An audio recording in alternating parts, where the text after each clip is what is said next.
இல்லப்பா. என்ன நைனா 8 அணா கொடுக்குற? இன்னும் 2 அணா சேர்த்து விடு நைனா. ஏன்பா பேசுனது அவ்வளவுதானே? அதிகமா கேக்குறிய? என்ன நைனா உச்சி வயல்ல இவ்வளவு தூரம் தூக்கிட்டு வந்திருக்கேன், மனசு வந்து 8 அணா கொடுக்குறீங்க. நல்லா இருக்கா? இல்ல சொல்றேன், உனக்கே நல்லா இருக்கா? டேய் டேய் டேய், ஏன்டா சண்டை போடுற? கொடுத்ததை வாங்கி போடா. ஏன்டா சண்டை? சும்மா கடனா பிச்சைக்கார பையன. பாத்தியா பாத்தியா, பிச்சைக்கார பையன்றான் பாரியா, பிச்சைக்கார பையன்றான். இவன் குபேர மச்சான். பொட்டி தூக்கின்னு வந்து 8 அணா வாங்குறான் பிச்சைக்கார பையன். ஒண்ணும் தூக்காமே சோறு வாங்குறான். உன்னை விட பெரியவன் தான் போட. நீ இப்படி பேசுறதுனால தான்டா கடவுள் உன்னை இப்படி ஆக்கி வச்சிருக்கான். கடவுள் உங்களை டாப்ல வச்சிருக்காரு, எங்களை அண்டர் கிரவுண்ட்ல வச்சிருக்காரு. போட. பெரிய கடவுள் செக்ரட்டரி மாதிரி பேசுறானுங்க. கடவுளை ஒரு இடத்துல கும்பிடுவான், ஒரு இடத்துல உதைச்சு தள்ளுவான் இந்த பயலுக்கு. அதென்னப்பா அது? திருவண்ணாமலை தீபம் எரிஞ்சா அரோகரான கன்னத்துல போட்டுக்குவான். அது அக்கினி பாகம், அதனால கண்ணத்துல போட்டுக்கிறோம். அக்கினி பகவானா கன்னத்துல போட்டுக்கிறியா?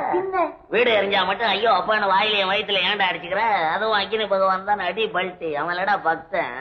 எங்கடா டூப் விடுறாடா சாமி? மகா திமிரு பிடிச்சவன். எங்க தெரு பகவானா உன்னை கவனிச்சுக்கிறான். ஆமா பாத்தியாப்பா, அவன் உனக்கு திமிருங்கிறான். உனக்கு திமிரு என்ன? நீ ஏன் எடுத்த உடனே 8 அணா கொடுக்குற? 4 அணா கொடுத்துட்டு சத்தம் போடும்போது கூட 4 அணா கொடுத்தா ஒழுங்கா போயிருப்பேன்ல. எடுத்த உடனே 8 அணா கொடுக்குறேன், அதான் குடையிறான் உன்னை போட்டுக்கிட்டு. அது இருக்கட்டும், சோத்தை போட்டு போறேன். எப்பா வீட்டுல யாரும் இல்ல, வந்த உடனே போட சொல்றேன். சரி சரி, சோறு போடுறதும் போடுறேன். கொஞ்சம் கறி சோறா போடு தம்பி, சாப்பிட்டு ரொம்ப நாள் ஆக்கியப்பா. அடடே, நாங்க கறி சாப்பிடறது இல்லையாப்பா. ஏன் வீட்டுல பத்தியமா? இல்ல, நாங்க ஜீவகாருண்ய கட்சியில சேர்ந்திருக்கிறோம். அடிச்சாங்க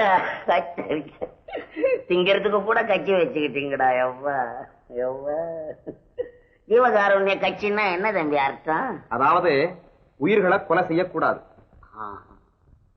நீங்க உயிரை கொல்றதே இல்லையா? இல்லையே. ராத்திரில மூட்டை பூச்சி கடிச்சா என்னப்பா செய்றீங்க? ஏப்பா கோச்சுக்காத. உனக்கு உண்மையிலேயே திமிருதாண்டா. கோச்சுக்காதராப்பா. இதெல்லாம் சொன்னா சோறு போடுறீங்களோ இல்லையா? இது வேற தகராறு.